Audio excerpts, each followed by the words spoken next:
تصدیق رسول کے لیے ضروری ہے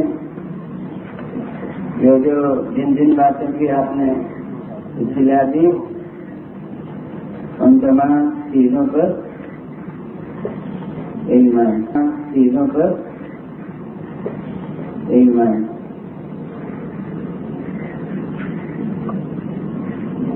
اس کے بعد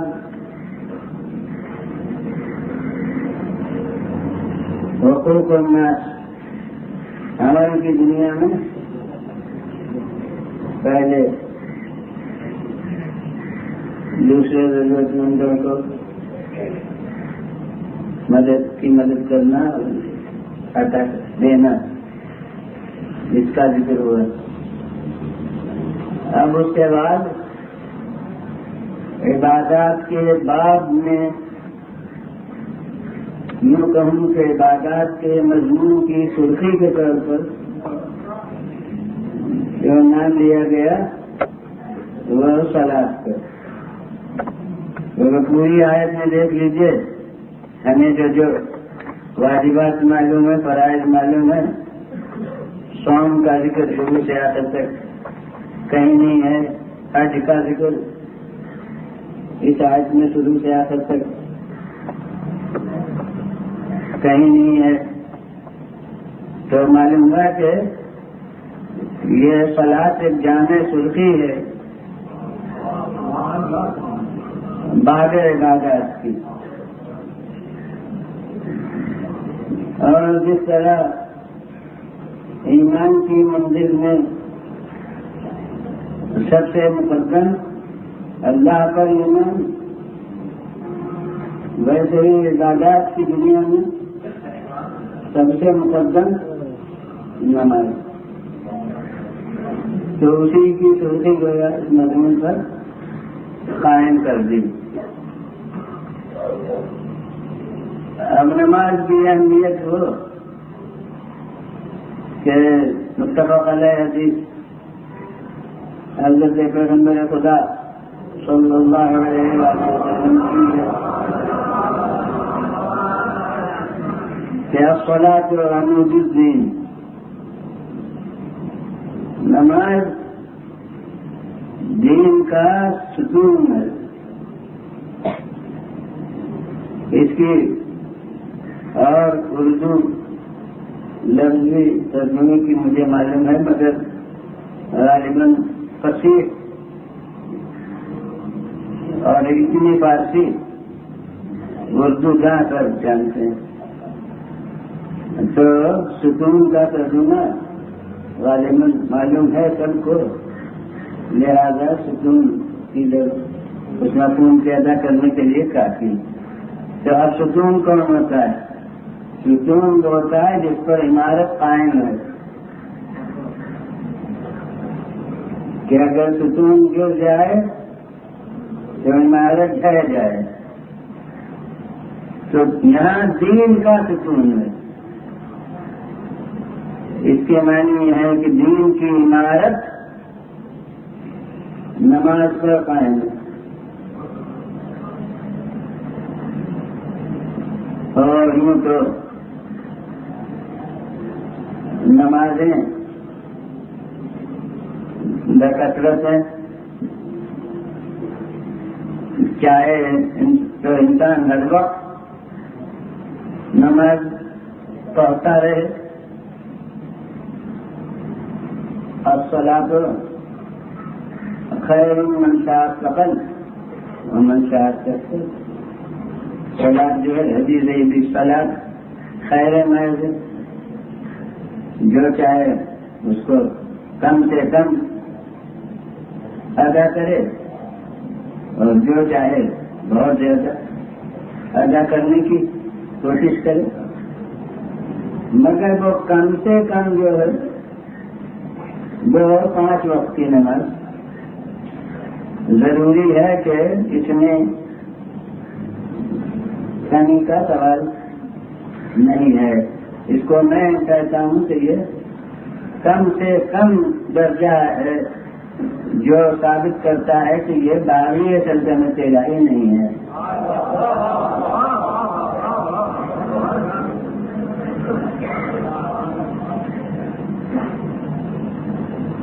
تو اب اس کی اتنی اہمیت کہ ہر فریضہ بعض اوقات میں طاقت بھی ہو جاتا ہے، لیکن نماز وہ فریضہ کہ کسی وقت میں بھی جن حالات میں جو حکم جتنا دیا گیا ہے تو وہ طاقت نہیں ہوتا۔ یہ اور بات ہے کہ حاکم مطلق وہ ادھن حاکم تو ہے نہیں، وہ حکیم مطلق بھی ہے، وہ قدر طاقت کو دیکھتا ہے، حالات کی کیفیت سے واقف ہے۔ اس لیے ہر صورت حال میں نماز کی ترتیب بدل دی، مختلف حالات میں مختلف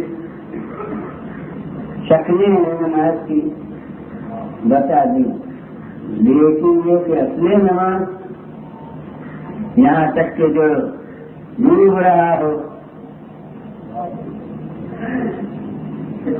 وہ بھی اگر دماغ بحد جنون بدحواس نہیں ہوا ہے تو نماز کی تکلیف، نماز کی ادا کرنا اسے بھی ضروری۔ جو مکان گر گیا ہے اور اس کے نیچے ملبے میں دبا ہوا ہے اسے بھی احساس ہے اگر وقت نماز ہونے کا تو اسے بھی نماز ادا کرنا ضروری۔ لیکن یہ کوئی وہ ہوگا جو خدا کو ظالم سمجھتا ہو یا معاذ اللہ بے شعور کہ وہ یہ کہے کہ دبے ہوئے ہو پھر بھی کھڑے ہو کے نماز پڑھو، دبے ہوئے ہو کچھ شکتی نہیں پھر بھی رکوع کرو، پھر بھی اس طرح سے سجدہ کرو، نہیں، وہ عالم بھی ہے جاہل نہیں، وہ حکیم بھی ہے شفیق نہیں ہے، تو نہ وہ کیفیت سے مجبوری کی نہ واقف، نہ وہ اپنے عمل میں ایسا حکمت و مصلحت وقت تقاضائے وقت سے بے خبر کہ وہ یہ کہے کہ کھڑے نہیں ہو سکتے پھر بھی کھڑے، تو یہ نہیں، جو صورت حال ہے اس کے لحاظ سے اشارے قائم مقام رکوع سے دور ہو جائیں گے، تو مگر نماز ہے ہر وقت، اور وہ کیا، وہ یاد الہی سے قائم ہونے کا ذریعہ۔ یہ بھی خود نہیں کہہ رہا ہوں قرآن کہ اپنے الصلاۃ لذکری، نماز کو قائم رکھو میری یاد کے لیے، تو یادوں کا قائم رکھنا اگر ضروری نہ ہوتا تو نماز ہی نہ ہوتی۔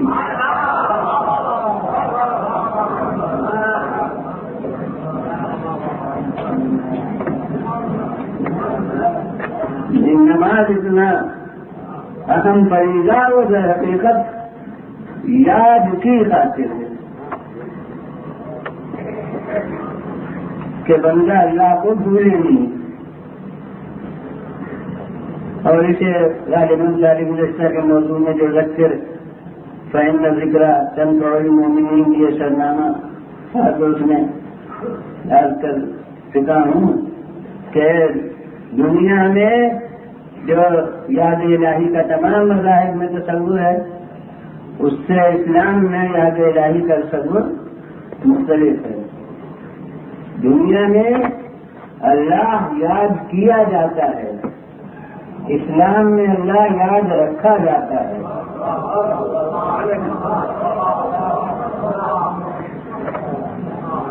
تو نماز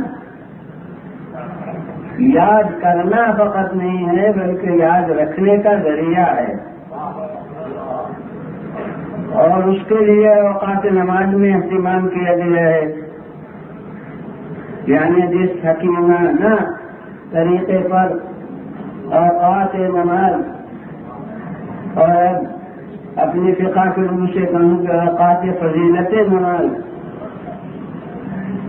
جس تفریق کے ساتھ مقرر کیے گئے ہیں وہ اس مقصد کے لیے بہت ہی موزوں اور مطابق حکمت ہے کہ یاد قائم رہے۔ تو ان لوگوں کا ذکر نہیں جو دیر تک ایسا سونے کے عادی ہیں کہ ان کو رات کے جانے صبح کے آنے کی خبر ہی نہیں ہوتی، مگر ایک نمایاں انقلاب کائنات کا رات کی رخصت ہونا اور دن کا آنا ہے۔ پھر اب آفتاب چڑھ رہا ہے، ایک نمایاں انقلاب ہے کہ چڑھاؤ کے بعد اتار ہوگا۔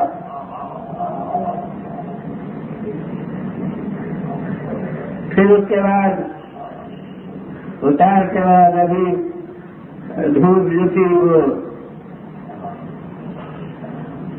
نہ ہندوستانی زبان میں لفظ استعمال کرنے کی کوشش کرتا ہوں کہ ابھی تک دھوپ آنکھیں نکالے ہوئے، مگر ایک وقت آئے گا ابھی کہ جب ذرا زردی پیدا ہونے لگے گی تو اس وقت بھی نمایاں طور سے ایک تبدیلی ہو رہی ہے۔ اب وہ وقت آئے گا کہ جب سورج رخصت ہو رہا ہے، اب رات کی تاریکی آ رہی ہے، تو یہ سب تبدیلیاں کائنات کی ہیں۔ تو میں کہتا ہوں کہ کائنات کی تبدیلی اور انسان کے حالات کے ہر موڑ پر یاد خدا کا پہرا بچھا دیا۔ تھوڑا لیجیے بنے گا۔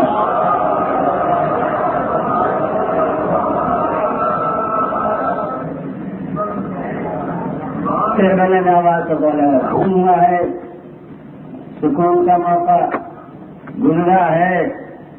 اللہ نے خود کہا کہ جعل سکن، اس میں رات کو سکون کا وقت بنایا، یعنی ایک طبقہ ہوتا ہے جو دن کو سونے اور رات کو جاگنے کا عادی ہے، تو وہ عمل خلاف فطرت ہے۔ عام عزم فطرت آرام کا وقت، سکون کا وقت رات ہے۔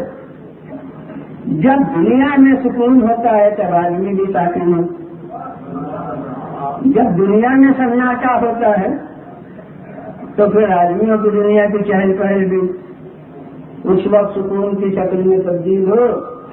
تو جناب رات کا وقت آرام کا ہے، اب تم پوری نیند اپنی کر چکے اور جو نیند کا حق تھا وہ ادا کر چکے، تو اب جالنا لیلا جالنا نہارا مشورہ، ہم نے دن کو ادھر ادھر چل پھر کا وقت قرار دیا ہے۔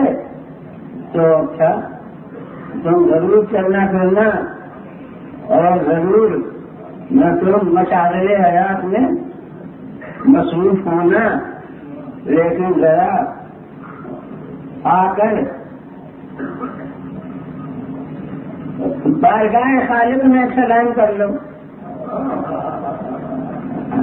ہمارے یہاں کے معزز گھرانوں کے بزرگ ماں باپ وہ گویا متوقع ہوتے ہیں کہ بچہ صبح کو سلام کرو۔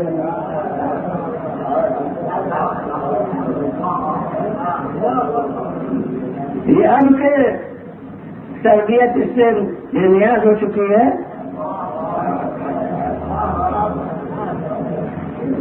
تو آپ جناب خالق میں متقاضی، ہاں وہ عالم ہے تمہاری نصیحت کا، ابھی تمہاری نیند بے چین ہوئی ہے، ابھی آثار نیند کے ہیں، تو اس وقت دو ہی نہ کر سکی، زیادہ نہیں، مگر آ کے ایک قدم نماز ضرور پڑھ لو۔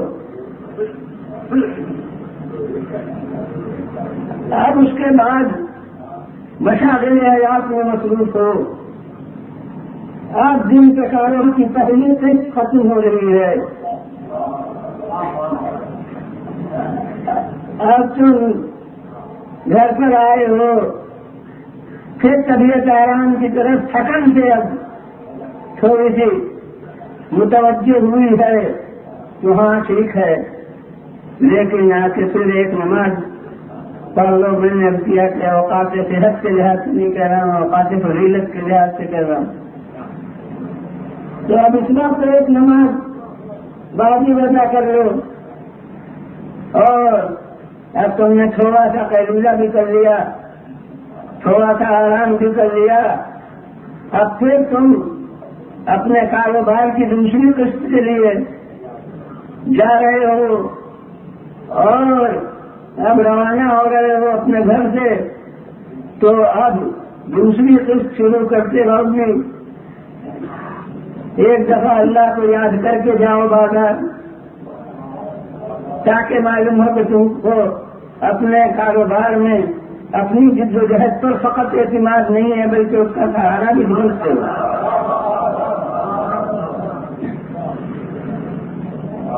اور اس کے بعد اب گرمی بازار کا وقت ہے، ہر ایک جانتا ہے کہ سپاہی کا وقت بہت زیادہ خرید و فروخت کا اور بہت زیادہ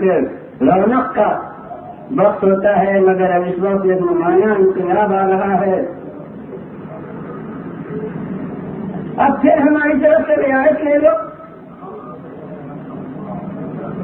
صبح کو 2 رکعت نہیں تھی، اب اس وقت تم کاروباری زندگی کی مصروفیت میں ہو تو اچھا اس وقت 1 رکعت کم کر دو، 3 رکعت نماز پڑھ لو، مگر پڑھ لو تاکہ ڈوبتا ہوا سورج اور آپ کی تعریف یہ سب دونوں کا وقت سمجھائیں جب اللہ اپنے خدا کو نہیں بھولا۔ چھوڑا دیجیے وجہ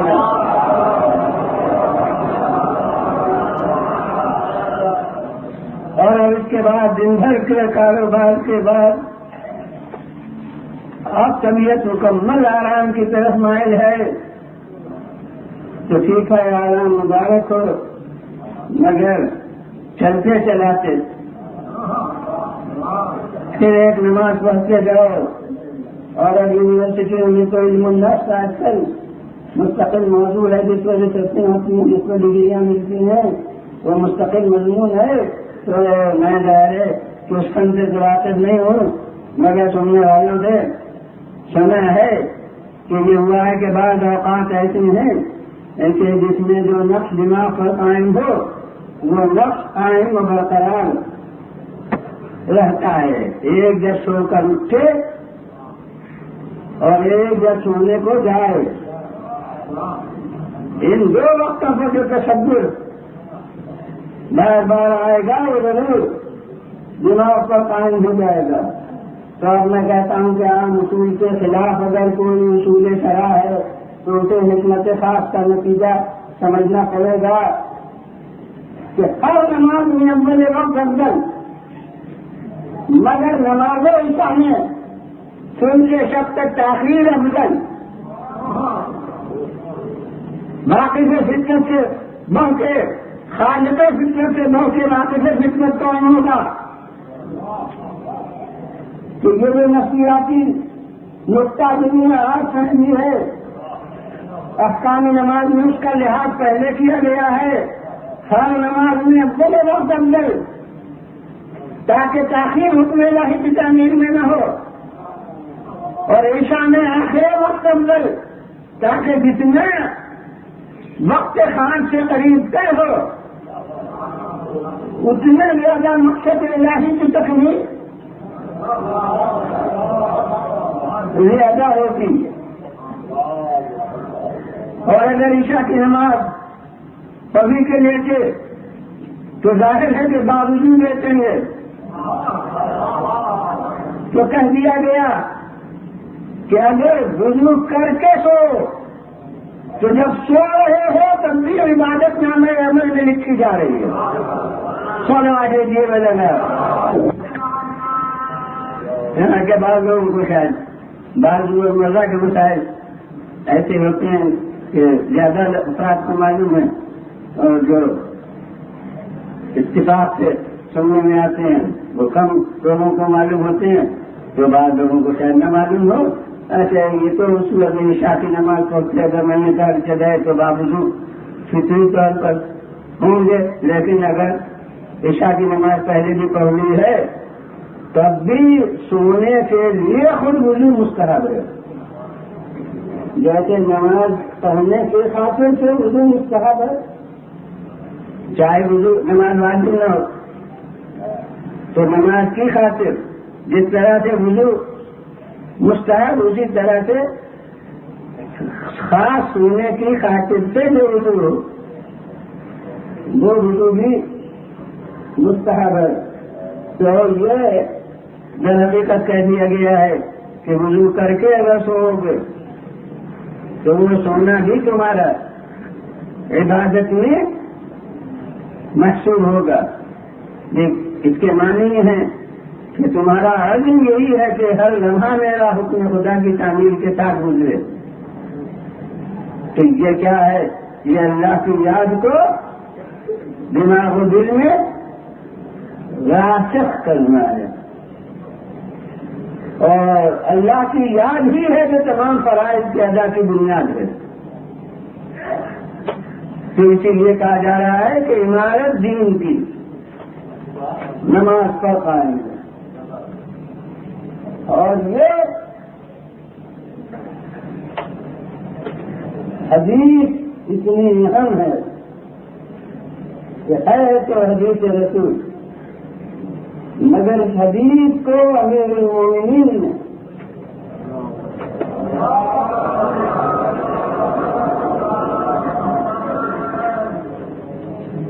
اپنی وصیت کا جز بنا دیا اور محبت کے تقاضے کسے نہیں معلوم.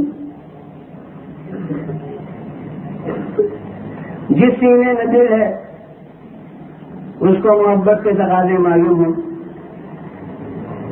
یہ اکثر پسماندگان کو معلوم ہوتا ہے کہ آخر وقت اس میں جسے ہم درست رکھتے ہیں یہ جملہ یہ خواہش کی تھی تو کچھ بھول جائے لیکن وہ اسے یاد رکھے گا جو آخری وصیت اس کے محبوب نے کی ہو. محبت اہل بیت ہر فرقہ اسلامی کے نزدیک جو دین محبت اہل بیت کے فرض ہونے میں کسی فرقے کے مسلمان کو اختلاف نہیں ہو سکتے.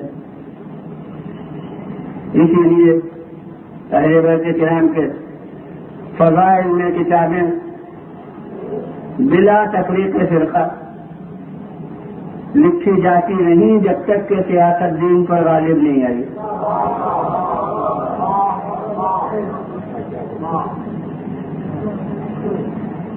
بہت سی کتابیں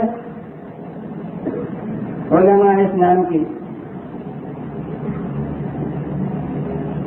میں بغیر سوچے ہوئے ان کے نام مجھے ایسے یاد ہیں کہ میں علماء ان کے نام آپ کو سنا سکتا ہوں. تو ظاہر ہے تلاش کیے جائیں تو کتنے ہوں گے.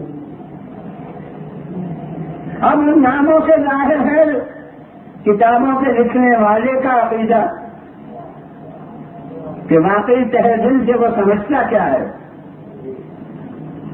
علامہ عبد القادر جیلی شافعی 2 کتاب لکھتے ہیں، ذخیرۃ المعال فی فضائل العال. معال کا انجام، تو انجام کیوں لیے ذخیرہ؟ کیوں کر آل کے فضائل کے ساتھ. نام سے عقیدہ نمایا ہے یا نہیں؟ اور شافعی عالم ہیں.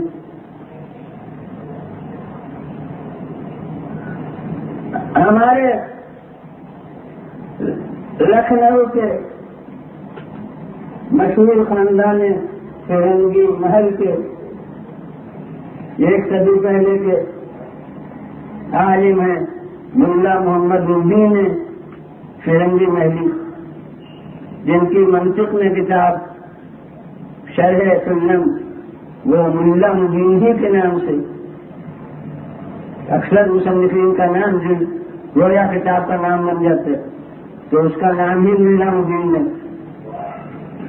تو وہ شرح سلم ان کی کتاب فارسی زبان میں ہے، 12 امام کے آلات میں، اور اس کا نام وسیلۃ النجات.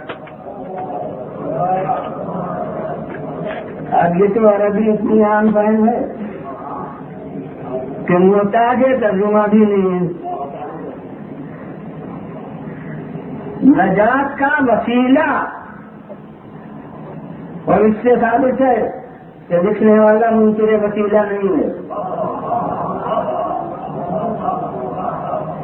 اور وہ وسیلہ بھی کنہیں جانتا ہے جن کے حالات وہ درج کر رہا ہے. اس نام کی کتاب میں وہ فارسی زبان کی وسیلۃ النجات ہے. اور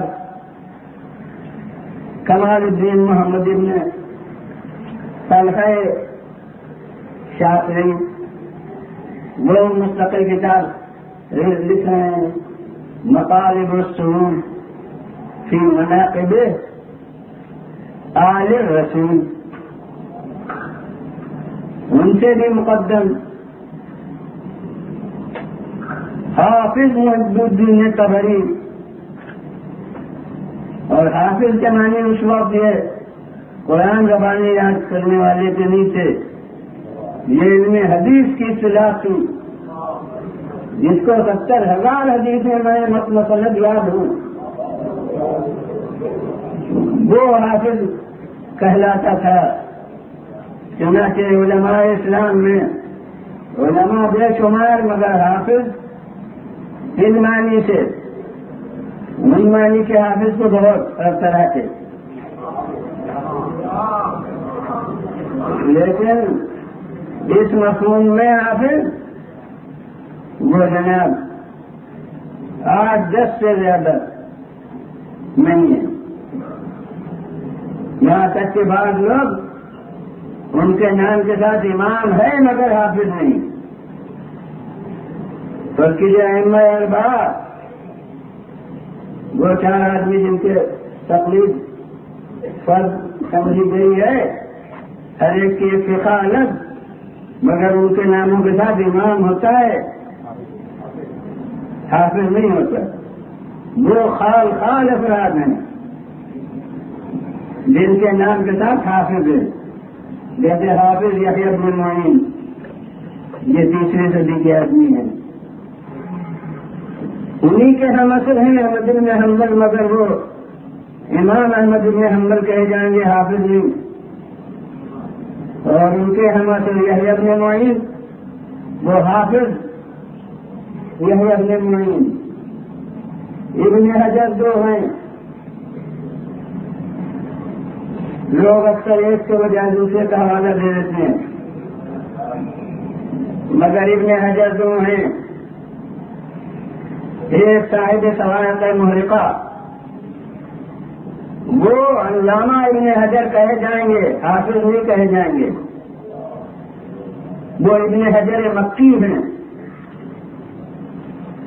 وہ کہے جائیں گے علامہ ابن حجر مکی، اور 8ویں صدی میں ہے ابن حجر عسقلانی، جو حالات صحابہ میں اصابہ کتاب کے مصنف ہیں، صحیح بخاری کی شرافت الباری کے مصنف ہیں، وہ کہے جائیں گے حافظ ابن حجر۔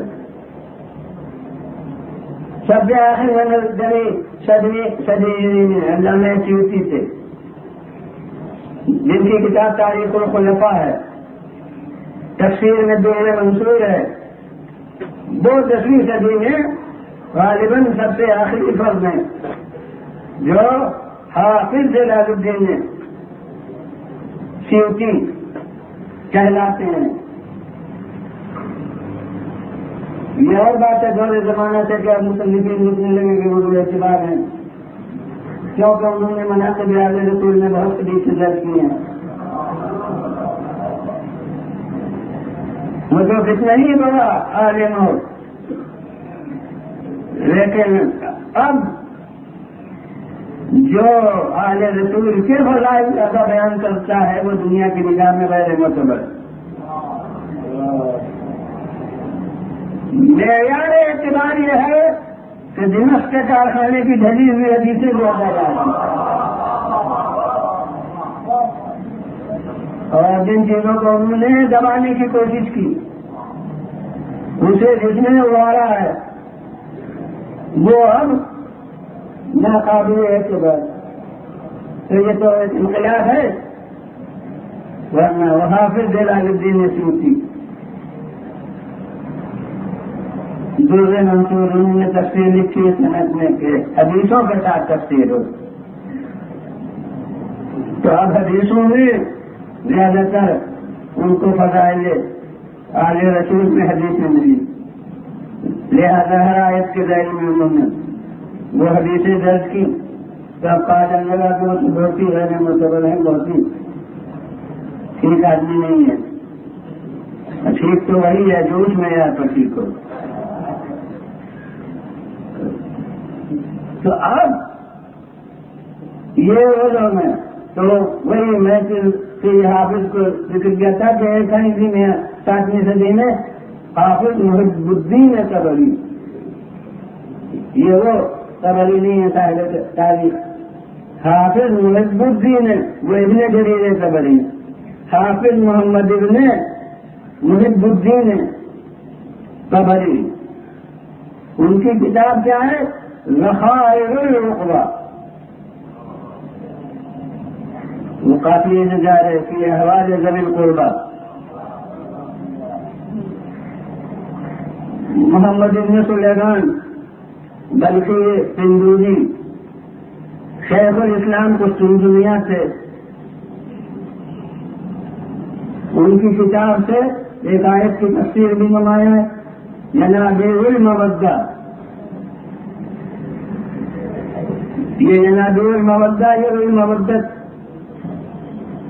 لا اسألکم علیہ اجرا، اسی آیت سے نام لیا ہے کتاب کا ینابیع المودہ، تو اسی سے آیت کی تفسیر جو اس کی نظر میں ہے مصنف کے وہ نمایاں ہے۔ ہمارے کشمیر میں اسلام جنہوں نے پھیلایا وہ فرمانی سے ہمارا آپ کا ہو تو ہمارا ہے اور ہمارا ہو ہمارے اختلاف ہے۔ اچھا صاحب ٹھیک بات ہے، ہم نے سن لی انہیں سن رکھ، وہ سیاسی طور پہ سرحد نہیں مانی جا رہی کہ اب کیا کیا جائے، خیر لو چاہے ہمارا ہو چاہے آپ کا ہو کسی کا ہو، لیکن وہاں اسلام جو پھیلایا ہے اس وقت وہ سب ایک ہی تھا۔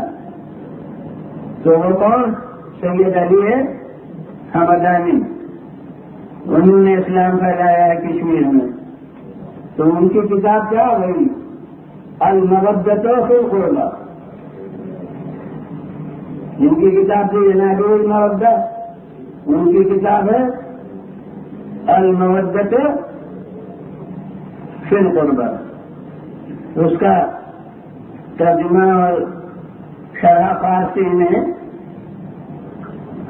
جناب علامہ سیدلی حائری جو اب عالم سے آبادی قریب میں لاہور میں، ان کے والد بزرگوار مولانا ابو قاسم نے اس کا ترجمہ فارسی میں اور اس کی شرح فارسی میں یہ تحریر کرنا ہے.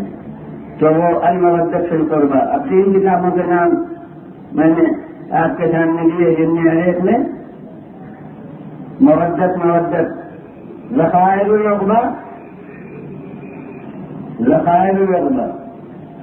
ینابیع المودۃ، المودۃ فی القربہ. ان سب کے پیش نظر وہی ہے قل لا اسألکم علیہ اجرا الا المودۃ فی القربہ. ظاہر ہے کہ عالم دین سے مگر پوری عمر کے سرمایہ کو وہ ذریعہ نجات نہیں جانتے جو ان ذوی القربہ کے فضائل میں کتاب لکھیں گے. اس کو وہ ذریعہ نجات سمجھتے ہیں. تو یہ ذکر میں نے کیوں چھوڑا؟ یہ اس لیے کہ محبت اہل بیت کا جزو ایمان ہونا سب سے مضبوط مسلم ہے. مگر اب جو میں اب کر رہا ہوں وہ میرا سمجھ لیجیے کہ تصور کہ میں یہ بات تو متفق ہے، لیکن اب میں صاحبان عقل کو دعوت دیتا ہوں کہ ایک ایسی جماعت جس کے لیے منظور قدرت یہ ہو تو گوشہ نشین رہے، بس محراب عبادت میں زندگی بسر کرتی رہے، ہم سے کوئی عملی تعلق اس کا نہ ہو. تو ایسی جماعت سے لوگ محبت کریں تو کیا ہوگا،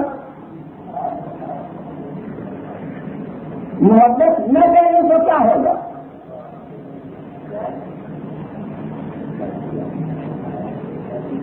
فریضہ دینی قرار دی گئی محبت باجماع امت. تو کوئی مقصد خالق ہے جو ان کی محبت سے وابستہ ہے. جبھی تو فریضہ دینی قرار دی گئی محبت. تو جو میری سمجھ میں آیا ہے وہ میں عرض کرتا ہوں کہ انہیں مرکز کار بنانا تھا، اس لیے محبت کو فریضہ قرار دیا گیا. کیونکہ ایک نفسیاتی حقیقت ہے کہ اطاعت ناخوشگوار ہوتی ہے جب تک کہ محبت کا قدم بیچ میں نہ ہو.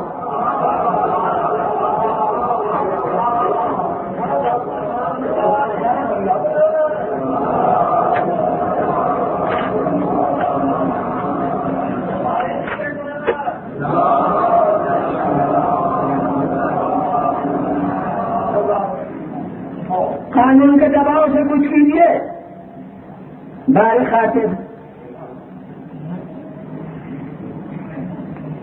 ارے جناب ہمدردی سے بس حکم کے تحت نفرت کیجیے. ڈاکٹر صاحب نے پرہیز بتا دیا یہ چیز نہ کھاؤ، حکیم صاحب نے پرہیز بتا دیا یہ چیز نہ کھاؤ. تو جب تک بتایا نہیں تھا تب تک کبھی دل نہیں جاتا تھا. اور جو پرہیز ہو گیا تو اب اسی بدلے جانے لگا. کیا پابندی ہے ہمیں بنوا ہے. بتاؤ خود ہم 1000 دفعہ ایک کام کا انجام دے رہے مگر کسی کے کہنے سے کریں اور ضرور انجام دیں. یہ بات کبھی اعتبار ہے. تو خالق بشر میں نفسیات بشر کے استقامے کی بنا پر جنہیں مرکز اطاعت بنانا تھا انہیں مرکز محبت پہلے بنایا. اب یہ ہے محبت رکھنے والا محسوس کرے کہ محبوب کی خاطر سخت سے سخت محبت برداشت کریں تو بارے خاطر ہوتی ہے یا لذت محسوس ہوتی ہے؟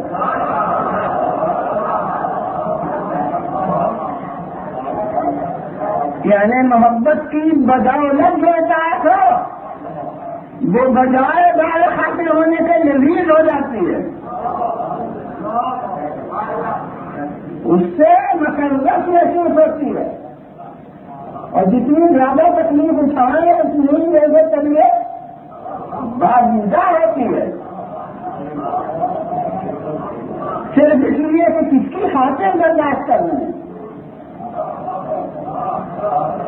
یہ محبت کا جتنی تقاضا ہے کہ یہ سارے میں جو واقف نفسیات ہوتا ہے. عرب شاعر میں اس نے کہا کہ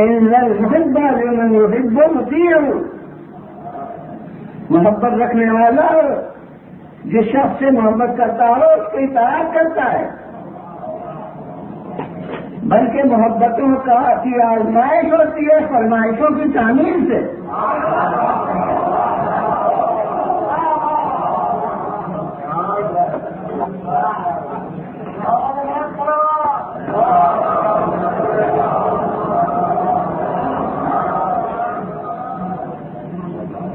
آپ کے لیے سب کی جگہ ہو جا رہے ہوں یا اور ہمت کر کے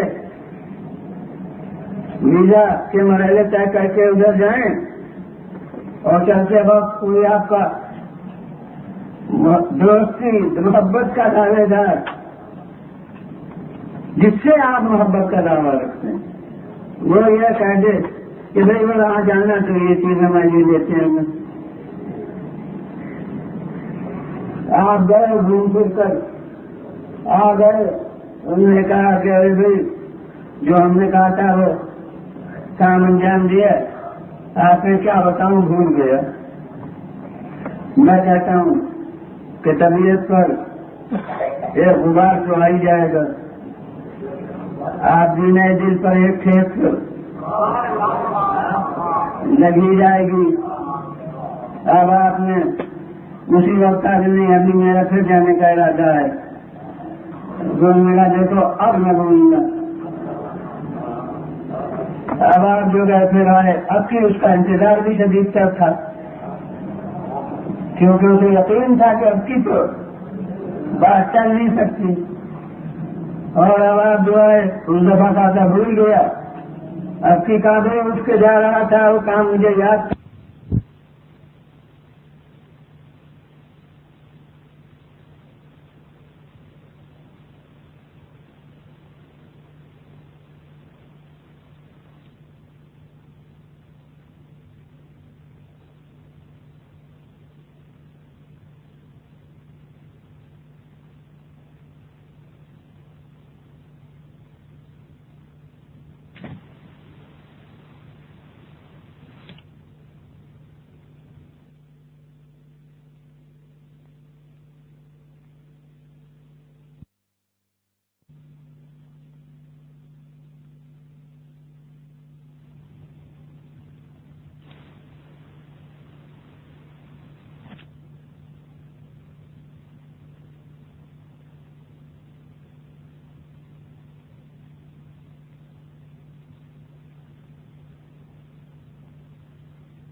ایسا ہم نے لگایا کہ جانے کا موقع نہیں ملا. پھر تیسری دفعہ تو تم نے دلائی. تیسری دفعہ بھی کچھ ایسے ہی کہا جب سر ہو گیا تھا یہ ہو گیا تھا. طبیعت نہیں ذرا کثر مند تھی. کچھ ایسے ہیلے حوالے کر دیے. جو جملہ کرتا ہوں اس کو ہر صاحب محبت آزمائے کہ اس کے بعد وہ دعوی محبت نہ جتائے تو بہتر ہے. یعنی اب اس کے بعد دعوی محبت جب جتائے گا تو تکلیف ہوگی.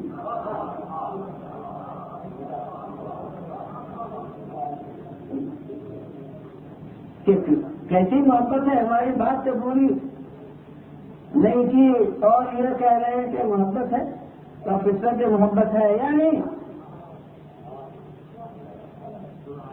اور اگر جو محبت کا تقاضا تھا باوجود کے نمانے سے مثلا بارش ہو رہی تھی باوجود کے دوسرے لوگ آ گئے تھے اس سب کو ٹکرا کے اس سب کو غلبہ حاصل کر کے اور آپ نے اسے پورا کیا تو خود آپ کو اگر واقعی محبت ہے تو اپنی جگہ ایک فخر محسوس ہوگا کہ بھئی رکاوٹیں تو اتنی ہوئی تھی کہ میں یہ کام نہ کر سکتا مگر میں نے کر لیا. یہ اپنا کارنامہ سمجھیں گے. ان تمام رکاوٹوں پر فتح حاصل کرنا گویا بنیاد تقاضا محبت ایک نہایت قابل فخر اپنا عمل محسوس کریں گے. تو معلوم ہو گیا کہ محبت کے رشتے سے کتنی ہی مشقت اٹھائی جائے فرمائشوں کی تعمیر میں وہ بار حاصل نہیں رہتی. لہذا جنہیں مرکز محبت مرکز اطاعت بنانا تھا انہیں مرکز محبت بنا دیا اور اس لیے جتنے اسباب محبت ہیں وہ بھی جمع کر دیے گئے. ایک سبب محبت جمال ذاتی ہوتا ہے. فضائل شخصی ہوتے ہیں. ایک بڑے عالم سے محبت ہے کیوں وہ کچھ دے دیتا ہے اس لیے کہ بڑا عالم ہے. معیار نظر کے بدلنے سے کوئی حسین ہے اس کے حسن کی وجہ سے محبت ہے تو وہ صرف حسن والے سے محبت ہے اس میں غرض کوئی شامل نہیں ہے. تو حسن ذاتی اور فضیلت اور کمال و جمال و اوصاف یہ مقتضی محبت ہوتا ہے. لہذا جنہیں مرکز محبت بنانا تھا ان کو مجموعہ اوصاف حمیدہ بنا دیا.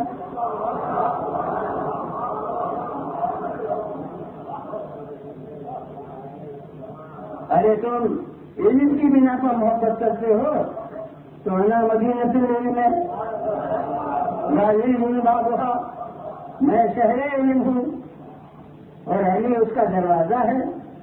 تو اگر علم کی بنا پر تمہیں محبت ہے تو یہی ہے جس سے محبت کرو. اگر اوصاف کمال عملی کے اعتبار سے محبت کرتے ہو تو لوگ انبیاء کے اوصاف متفرق ہوں گے. اس کا ایک اکیلا مرقع بتا دوں. من اراد ان ينظر الى آدم في علمه والى نوح في جهده والى ابراهيم في خلته والى موسى في زهده جو ان تمام انبیاء کے اوصاف کو دیکھنا چاہے وہ اس مرقع کو دیکھیں تو ان اوصاف میں بھی جس کردار کے رخ کو تم پسند کرتے ہو بڑی کردار کا رخ اس میں یہ نظیر ہے. حاتم کو کتنوں نے دیکھا اور حاتم سے اب آپ کو کیا ملے گا مگر اس کی سخاوت وہ ہے کہ اس کے بنا پر آج تک ذکر ہوتا ہے اور اس ذکر کو کوئی بدعت نہیں کہتا.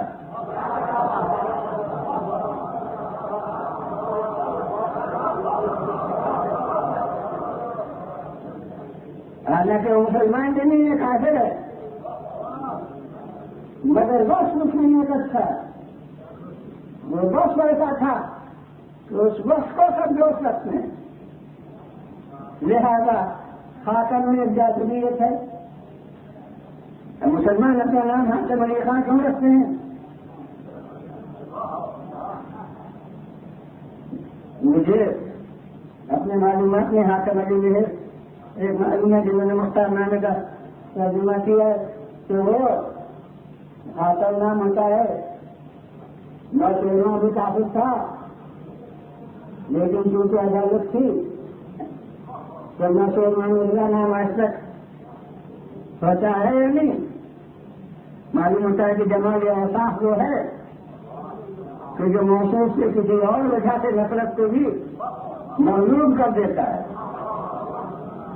اور بس کی محبت غالب آ جاتی ہے کہ جب اوصاف حمیدہ کے خود وجہ محبت ہے تو یہ مرقع ہے. دیکھو پورے اوصاف حمیدہ کا اور ان تمام اوصاف حمیدہ کا داعی قرآن ہے.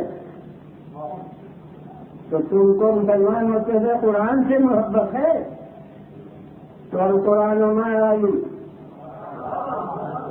ولی اللہ قرآن علی قرآن کے ساتھ ہے اور قرآن علی کے ساتھ ہے. تم بڑے بڑے نظر ہو تم کو حق سے محبت ہے تو تم اسی حدیث الحق کو نہ علی ولی اللہ حق علی حق کے ساتھ ہے اور حق علی کے ساتھ ہے. اور اس حدیث کے امام فخر الدین راضی نے تفسیر کبیر میں درج کیا ہے بسم اللہ کی تفسیر میں کیونکہ فقہ کے لحاظ سے وہ شافعی ہیں اور شافعی وہ ہیں کہ جو بسم اللہ کو جو یہ سورہ جانتے ہیں اور ظہر بسم اللہ کو کا ان کے نزدیک دنیا نماز ہے. بسم اللہ کو بغیر کرنی چاہیے تو انہوں نے بسم اللہ کی بحث میں تفسیر کبیر میں یہ درج کیا ہے کہ پہلے اور بیان لیے ہیں اور اس کے بعد کہا ہے کہ علی کا قول و عمل ہمارے ساتھ ہے. اور نیچے آگے میں رسول نے کہا ہے کہ الحق کو علی ولی الحق علی حق کے ساتھ ہے حق علی کے ساتھ ہے. لہذا جس کے ساتھ علی کا قول شریک ہو گمراہ نہیں ہو سکتا. سنا دیجیے بنا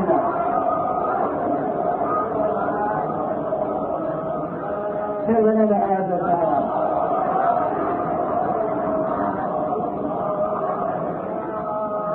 تو اگر تم حق کو روک سکتے ہو تو حق ان کے ساتھ یہ حق کے ساتھ جن جن چیزوں کو تم محبت رکھتے ہو اگر تم اس طرح کے ہو کہ بہادر کو روک سکتے تو آ جاؤ کسی بھی میدان میں ان میدانوں میں جہاں رسول ہوں اسی وقت کی محبت سمجھ بھی ہو وہی دعوت محبت دینے والے ہیں تو تم بہادر کو روک سکتے ہو تو آ جاؤ. اور جہاں سب بہادر نظر آ رہے ہوں وہاں کیا بہادری دلیل ہوگی. نہیں جب صفحہ میدان بہادروں سے خالی ہو جائے تب دیکھو کون بہادر ہے.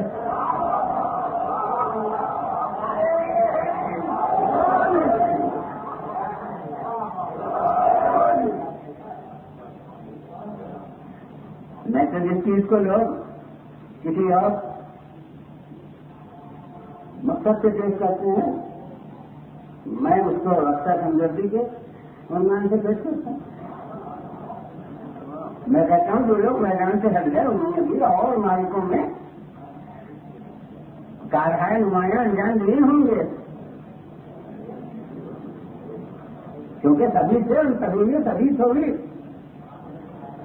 ایسے ہو سکتے ہیں جنہیں آپ کہہ دیجیے کہ بزدل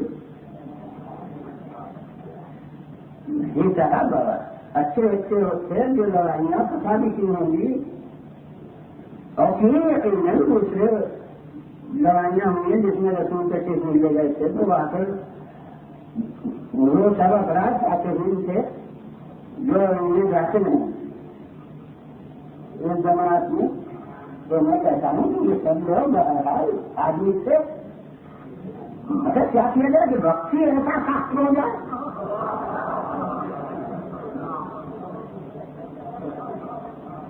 تو اس لیے اس کے وقت کا کٹن ہونا بہت ثابت ہوتا ہے.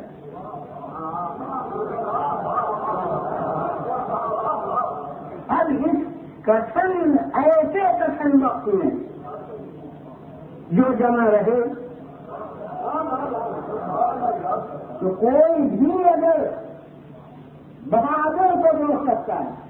اور میں سمجھتا ہوں کہ کوئی کم آسر آ جاتے ہیں جو بہادر ہوں بھی نہ, چاہے اپنی جگہ نہ ہوں, مگر بہادر سے محبت نہ ہو.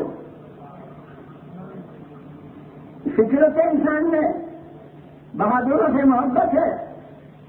جیالوں سے کچھ بھی نہیں کہہ لیجیے تو وہ اگر بہادر سے کسی بھی وقت سے تمہیں محبت ہے تو اب آج کا دن کافی ہے کہ اگر یہ میدان میں آج بہادری کی زندگی میں سربے فرید ہو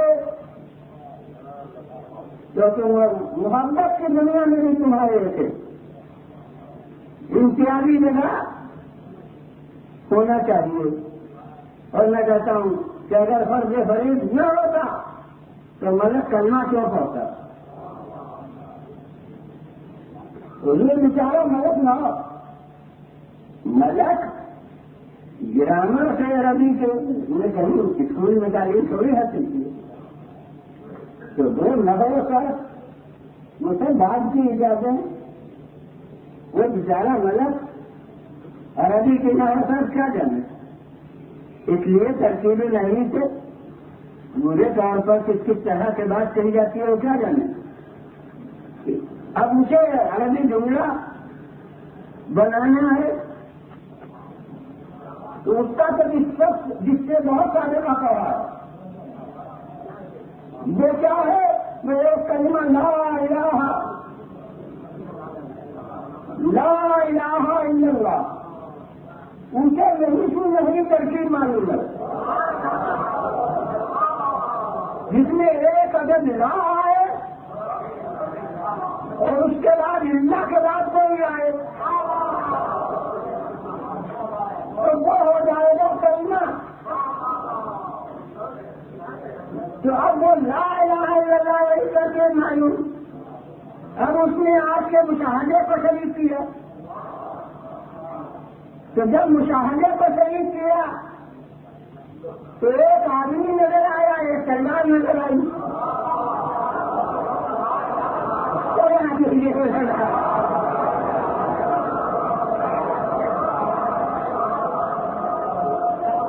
پھر میرے آواز ہو رہا ہے.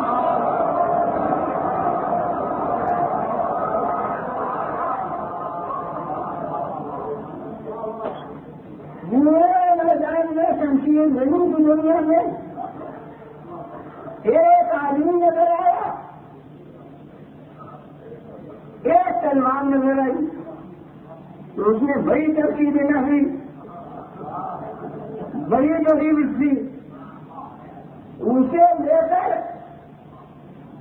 اور جملے بنا دیے دو عدد. لا سیف لا قطع لا قطع. اب میں کیا کروں بھائی لا الہ کی جگہ تو متعدد آیا ہے وہاں لا کے بعد ہوتا تھا الہ یہاں لا کے بعد ہو گیا فتح. لا فتح الا علی لا سیف الا بالفقار.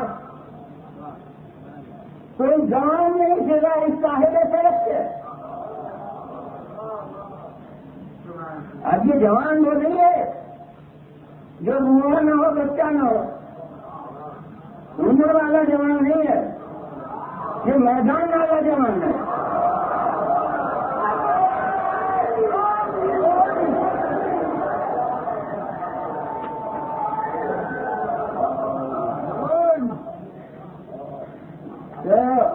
اب اسے آپ یوں مطلب زیادہ سمجھیں تو یوں ترجمہ کر دیے کوئی جمع مرد نہیں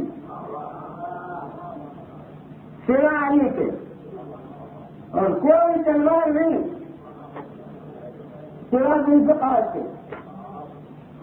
کلمہ کہنے سے ملے گی، ہر ایک کو ویسے ہونے لگی ہوگی. تو اب مجھے ویسے سونے لگے میرے کہنے سے ایک مجموعی کسی کو، تو دنیا میں اس جملے سے ویسے کیوں ہو؟ تو میں کہوں گا جبرائیل امین تم کسی شرک کے پتلے سے نہیں ڈرتے؟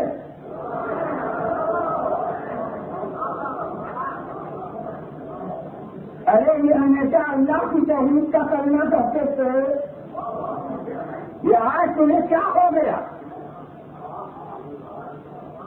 معاذ اللہ توحید کا دامن چھوڑ دیا اور شرک اختیار کر لیا، خدا کے بجائے اور کا کلمہ کہنے لگے. لوگ کہیں گے کہ نادان انسان خاموش ہو، وہ خدا کی توحید کا کلمہ ہے، یہ مخلوق کی توحید کا کلمہ ہے.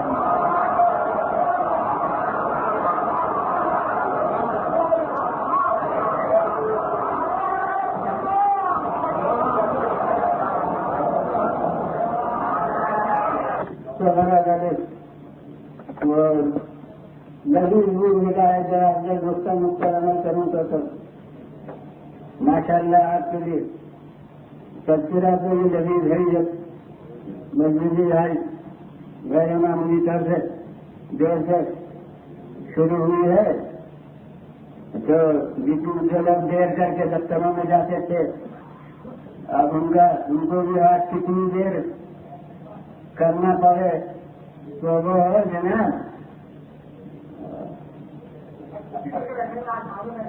ہاں تو آپ کے لیے غیر معمولی بات ہے، چھٹی میرے لیے روز کی چھٹی ہے.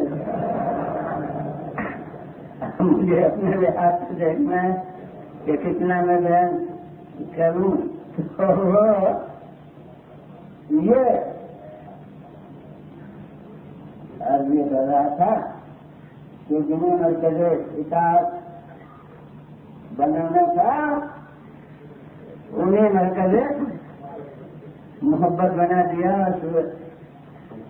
اسباب محبت انہیں جمع کر دیے تاکہ فطری طور سے بھی محبت ہو، صرف ہمارے حکم سے محبت نہ ہو، واقعی وہ قابل محبت ہوں. اور اسی لیے میں ذہنیت ہے کہ ہمارے افراد کو الحمدللہ ناز ہے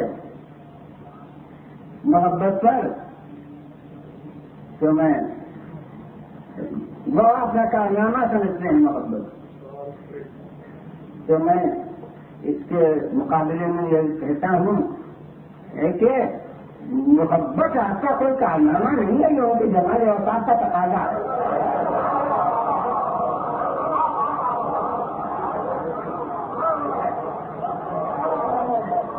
کون کمال ہے کہ ہم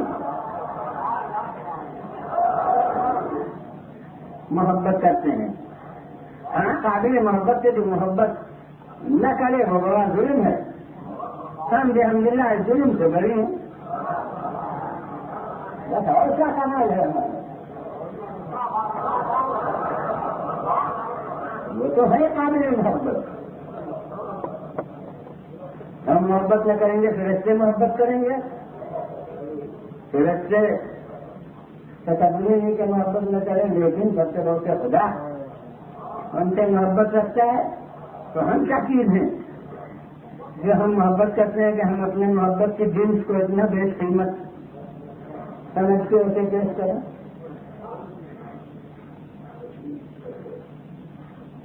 تو اب جب محبت کا قدم بیچ میں آ گیا تو اب ان کی اطاعت دار خاطر نہیں ہونا چاہیے.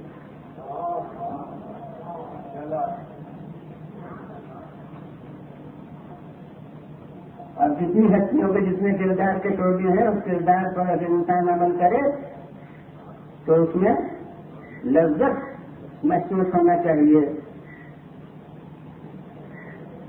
سیدہ عالم ایسی عزیز بیٹی جس کی تعلیم کو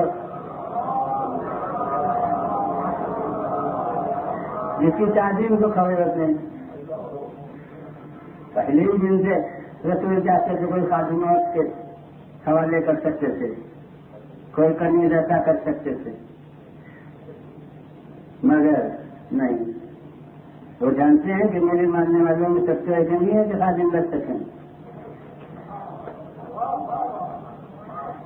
لہذا اتنی عزیز میں تھی، لیکن اپنے گھر میں ایک مدت تک جھاڑو خود دے، اور پھر اس زمانے کی زندگی چکی پیسے، کھانا خود پکائے، یہ کاہے کے لیے؟ اس لیے کہ کوئی کنیز فاطمہ اگر اپنے گھر میں جھاڑو دے تو ذلت محسوس نہ کرے، فخر محسوس کرے کہ میں وہ خدمت انجام دے رہی ہوں جو میری بیوی انجام دے رہی ہوں۔ چکی بھی پیچھے کہ یہ مشقت ہے تو خوشگوار ہو جائے، کہہ رہے میں کنیز فاطمہ ہوں، فاطمہ زہرا بھی تو چکی پیچھتی تھی، تو اب وہ دل تو اس وقت اس کا زور دینا نہیں ہے، مگر ہے تو آپ جانتے ہیں کہ جب کمی صفر بھی کر دی تب بھی کہا کہ ایک دن کا مجھ سے لینا، ایک دن گھر کا کام کم کرنا، یہ کیا ہے؟ یہ ذہنیت کو ختم کرنا ہے کہ اسے باعث ذلت نہ سمجھنا،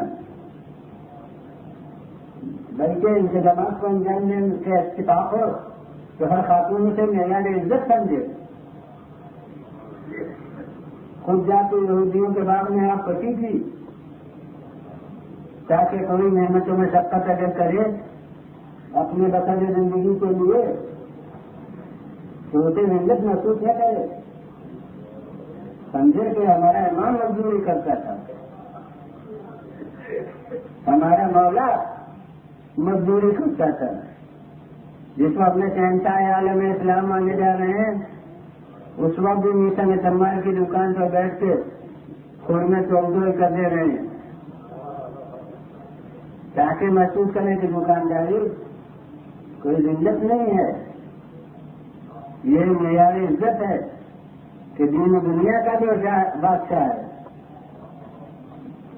ایمان کا لیے تو دین کا بادشاہ، خلیفہ وقت سمجھیے تو دنیا کا بادشاہ، ہمارے نزدیک جب دونوں ہیں تو دین و دنیا کے بادشاہ،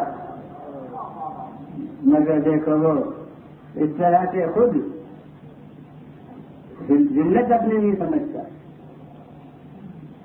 تو یہ سب ہے تو مقتضائے محبت اب کیا ہے؟ میرانی بات جس کے لیے یہ چیز شروع کی تھی کہ آخر وقت اپنا محبوب جو بات کہے،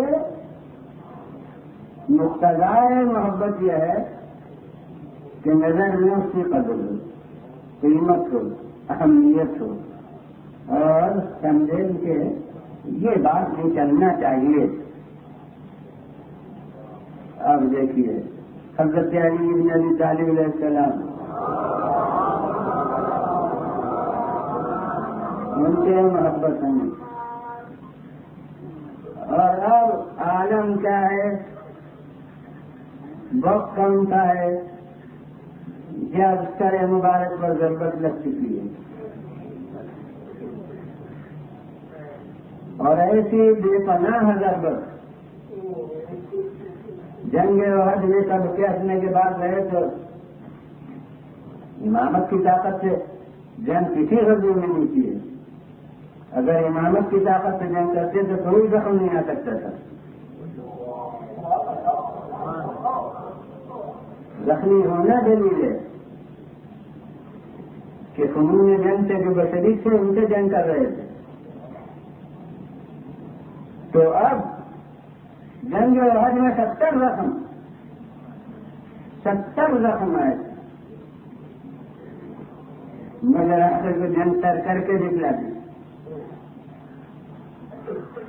جنگ خندق میں 2000 کے مقابل والا ایک،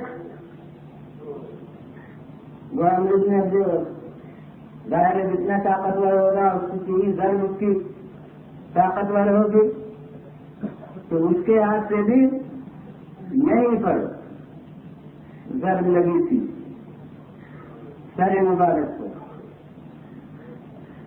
مگر پھر بھی اس کو تہہ تیار کر کے واپس ہوئی. مگر یہ ایک ضرب کیسی تھی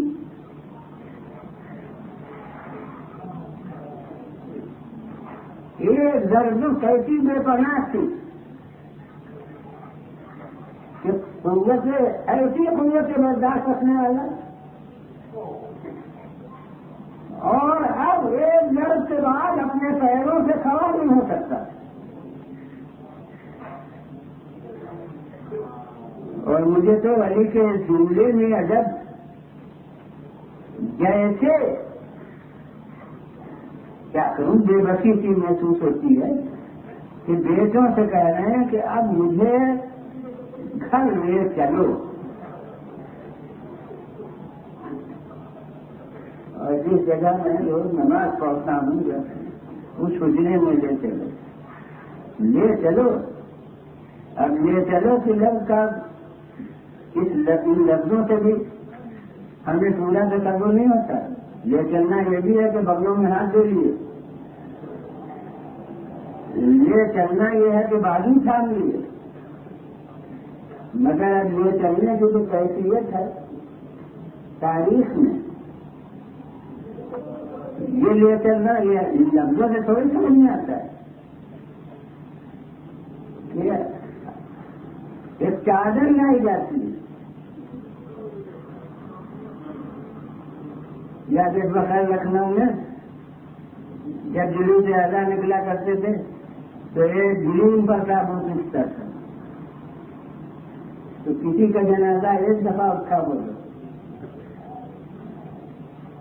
علی کا جنازہ 2 دفعہ اٹھا. ایک یہ زندگی میں جلوم کے اوپر چاروں طرف سے بیٹے اس جلیم کو ہاتھوں میں لیا. یہ فاتح خیبر ہے جو اپنے پیروں سے کسی صورت سے بھی ڈر نہیں جا سکتا. اس طرح گویا تابوت کی طرح جنازہ اٹھایا جا رہا ہے.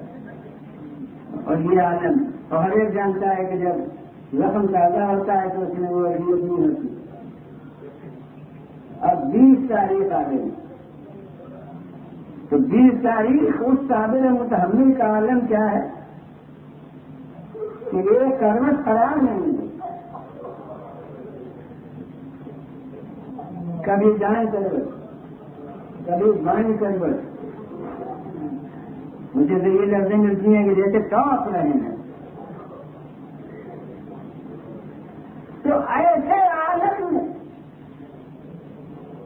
اور انصاف فرماتے ہیں کہ میرے بیٹوں کو میرے عزیزوں کو جمع کرو. مجھے اب تک وہاں کسی معمولی بات نہیں ہے، دل دلاوا کے صفحات میں درج ہے. سب کو جمع کرو. اب عام طور سے سمجھ نہیں آتا ہے کہ کچھ مستقبل کے بارے میں اولاد سے کہنا ہے، خصوصاً جس کے سامنے کربلا کا مستقبل میں ہو، سب جمع ہو جاتے ہیں. اور ابھی تک آپ یوں سن رہے ہیں جیسے کہ تذکرہ ماضی ہے، تاریخی واقعہ ہے. مگر اب علی کیا فرماتے ہیں، هذه وصیتی الیکم وإلی کل من بلغہ وصیتی هذه. یہ میری وصیت ہے تمہیں اور ہر شخص کو جس تک میری وصیت کرتے. اب آپ بھی میرے متعلق نہیں رہے. اب آپ یہ سمجھ کے نہ سنیے کہ علی نے وصیت کی تھی کسی کو. یہ سن کے سنیے کہ ہمیں علی وصیت کر رہے ہیں. تمہیں وصیت ہے ہر شخص کو جس تک میری وصیت پہنچے. اب اس طرح سے اہتمام کے ساتھ علی جو بات کہیں جزوے وصیت بنا کر اور اسے علی کے دوست بھول جائیں، علی سے محبت رکھنے والے فراموش کر دیں۔ اب اس عالم میں جو جملے فرما رہے ہیں ان میں ایک جملہ یہ ہے کہ اللہ اللہ فی الصلاۃ فإنها عمود دینکم۔ میں نے کہا وہ حدیث رسول کی جسے علی ایسے نازک وقت میں اپنا جزء وصیت بنا رہے ہیں۔ دیکھو دیکھو اللہ کا پاس کرنا نماز کے بارے میں، اس لیے کہ یہ تمہارے دین کا ستون ہے۔ جس طرح ستون پر عمارت قائم ہوتی ہے اس طرح دین نماز پر قائم ہے، اور یہ تو علی اول ہے اور علی ثانی، جنہیں بارہ امام کو نام یاد ہے سب کو، اگر نام بھی معلوم ہے سب سے تو جانتے ہوں گے۔ علی ثانی کون؟ سید الصالحین، ہمارا بیمار امام۔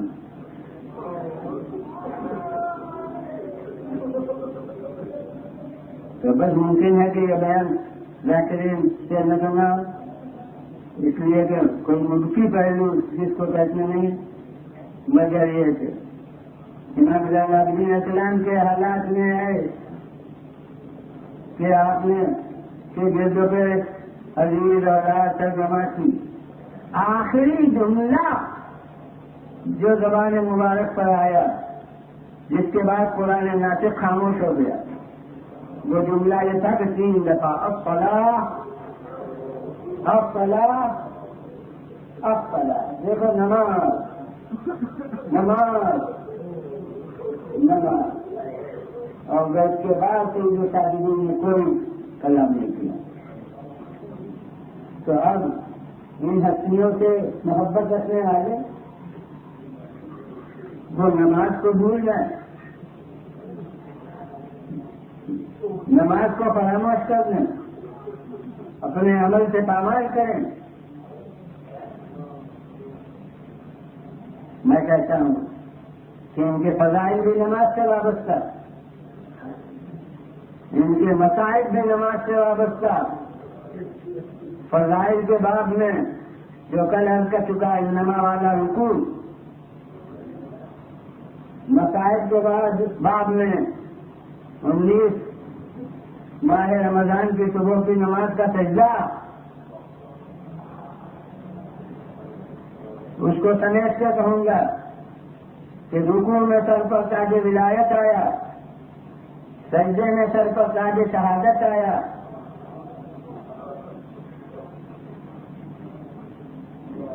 مگر پھر بھی خدا کی قسم جیسی نماز کربلا میں ادا کی گئی، ویسی تاریخ عالم میں ایک اور محبت کا تقاضا سب کو معلوم،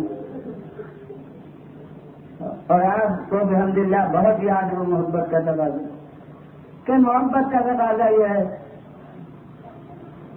کہ محبوب کا محبوب اپنا محبوب،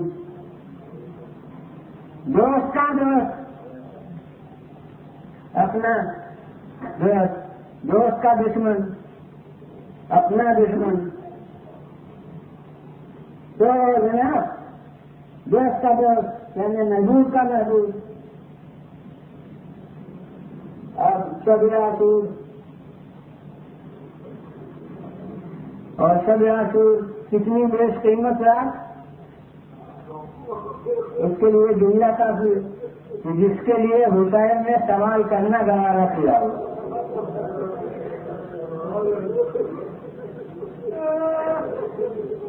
یعنی وہ رات جو مانگ کر حاصل کی،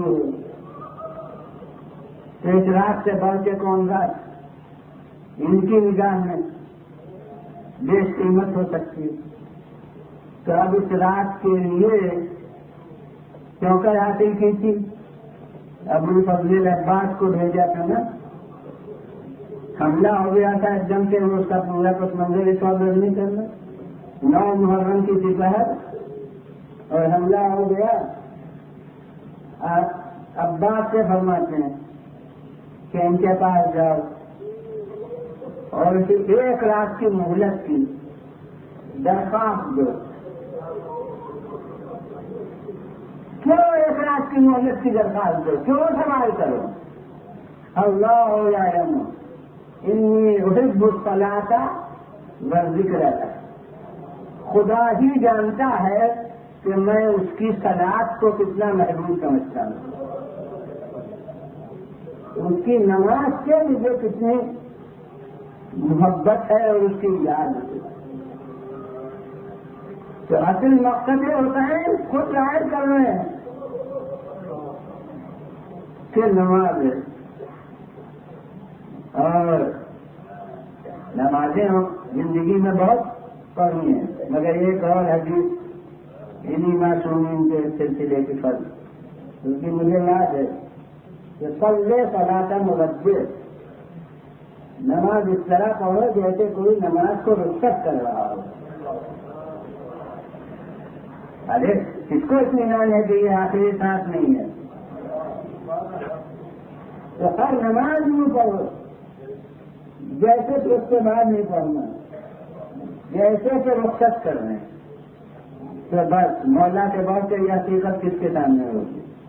مولا چاہتے تھے کہ ہاں بہت راتوں کو عبادت کی ہے، مگر 1 رات وہ عبادت کر لوں جس میں کہ عبادتوں کو رخصت کر رہا ہوں. ہم گویا الوداع کے نوحے پہنچتے ہیں اپنی شب بیداریوں میں. یہ ہوتا ہے ان کی شب بیداری. اس میں جیسے وہ یاد الہی اور نمازوں کو الوداع کہہ رہے تھے، تو کس طرح پوری رات گزری. تاریخ مجھے کہہ رہی ہے. اور یہ ایک اور میرا موضوع ہے، وہ ایک لکھنؤ میں بیان ہوتا تھا گنگا پرچار میں، سال میں جس میں ہر مذہب ملت کے لوگ ہوتے تھے، تو وہاں موضوع تھا ایک دفعہ کہ تاریخ میں کربلا کی اہمیت. تو ظاہر ہے کہ اب باب مسائل ہے، میں اس کو کہاں کر سکتا ہوں بیان کو، مگر تاریخ کا مزاج یہ ہے کہ وہ جنگ کو دیکھتی ہے، جنگ دوسرے تاریخ بنتی ہے، نمازیں دوسرے تاریخ نہیں بنتی. حسین نے کربلا کی راتوں میں کارنامہ انجام دیا ہے کہ تو کہیں کہ عبادتوں کو دوسرے تاریخ بنا دی.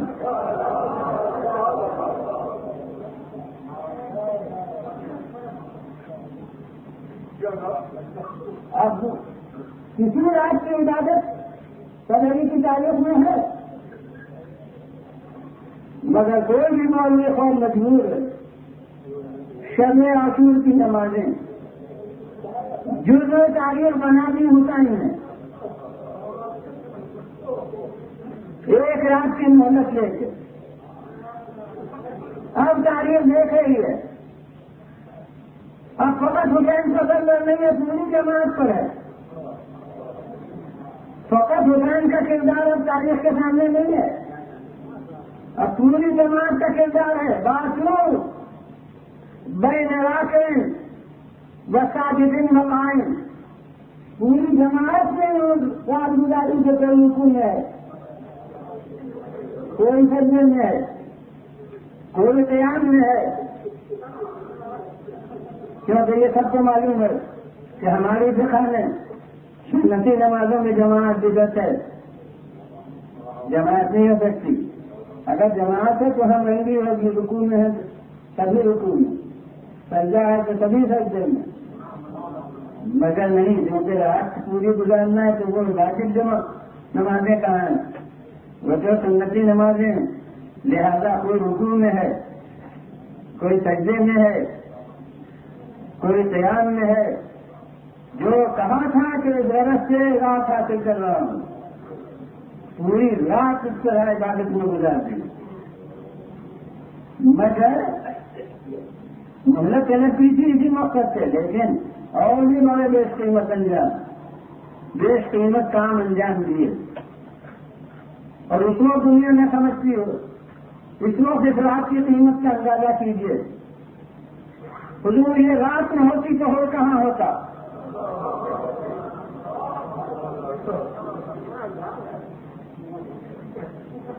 اسی رات میں تو اس کے بنا وہ دل میں ادبت جنگ ہوتی رہی ہے۔ تو میں کہتا ہوں کہ اگر وہ ارشاد حسین ہمارے سامنے نہ ہوتا اور تاریخ سے اپنا نقطۂ نظر سے دیکھتی تو میں کہتا ہوں کہ پوری رات کی قیمت ہے اور یہ ہور کی بڑی قیمت ہے۔ کربلا کے واقعے کے نتیجے میں، کیونکہ اب تو تاریخ کوئی آئے گی نہیں کہ ہو کا حال میں بیان کرنا، اس لیے یہ جھول اس وقت سے بات کرنا ہے کہ جتنے ہمت بڑھانے والے اسباب ہیں سب ادھر ہیں۔ کثرت کا اعداد الگ، حکومت کا جائزہ انعام الگ، کھنکتے ہوئے جام الگ، خوراک کا پانی الگ، جتنے ہمت بڑھانے والے اسباب ہیں سب ادھر، اور جتنے ہمت کو پست کرنے والے اسباب ہیں سب ادھر۔ قلت تعداد، بظاہر اسباب یقین بربادی، یقین فکر، پھر تشنہ دہانی۔ اب مجھے سن نہیں دینا ہے، اس لیے ہر جملہ ایک دفتر ہے کہ ہمت بڑھانے والے اسباب سب ادھر، ہمت بچانے والے اسباب سب ادھر۔ مگر بڑی ذمہ داری ہے، ضروری علاقوں کی دنیا بہت ہوتی ہے۔ اپنے سننے شعور کے بعد تقریباً 60 برس کے مسلسل مطالعے کی طاقت پر جتنا کہہ سکتا ہوں وہ یہ ہے کہ کوئی غریب سے غریب روایت نہیں کہ ادھر کا کوئی ٹوٹ کر ادھر گیا ہو،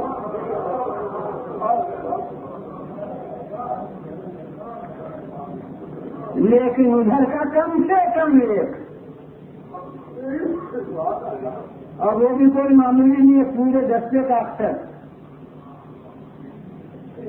4000 کی فوج کا سالار، اور وہ ادھر سے ادھر آ گیا۔ میں کہتا ہوں یہ دنیا ناواقف دنیا کو بھی فتح اور شکست کا رخ مٹانے کے لیے کافی ہے۔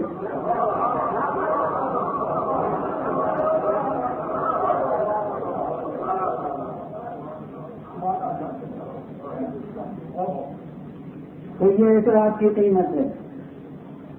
اور اطلاعات میں حسین اور تاریخی خطبہ بھی ہوگا جس کی مثال دنیا تاریخ میں نایاب ہے۔ ہر معرکے میں جوش دلانے والے الفاظ آتے ہیں، یعنی جہاد کا ثواب بیان ہو اور مجاہدین کا اجر بیان و آمادہ کرنے والے۔ ہمارے سامنے خطبہ رسول اللہ کے بھی ہے، میدان جنگ میں امیر المومنین کے بھی یہی مقتضا ہوتا ہے اس وقت کا، لیکن یہ دنیا ہے تاریخ میں حسین نے نئی قسم کا خطبہ پڑھا، ایسے نازک مرحلے پر کہ خطبہ اس لیے پڑھا ہے کہ جسے میرا ساتھ چھوڑ کے جانا ہے وہ چلا جائے، اور اس کے لیے پہلے سے سند وفاداری بھی دیتے ہیں کہ یہ نہ سمجھنا کہ جو کہنا ہے وہ بے اعتمادی کی بنا پر کہہ رہا ہوں، میں سند پہلے ہو کہ لا علم اصحابا نہ وفا من اصحابی ولا علم بیتی ابدا ولا اوصلا من اہل بیتی۔ سنو مجھے نہیں معلوم کوئی احساس. حسین کے سامنے ہر نبی کے دور کے احساس ہیں. اور اپنی عصمت کی زبان سے یہ کہہ رہے ہیں کہ مجھے کوئی احساس نہیں معلوم جو میرے احساس سے زیادہ دعوت پانا. اور میں کوئی عزیز معلوم ہے جو میرے عزیزوں سے زیادہ اب سے قرابت سے ادا کرنے والے ہیں. تو اب جو کہہ رہے ہیں اسے نہ سمجھنا.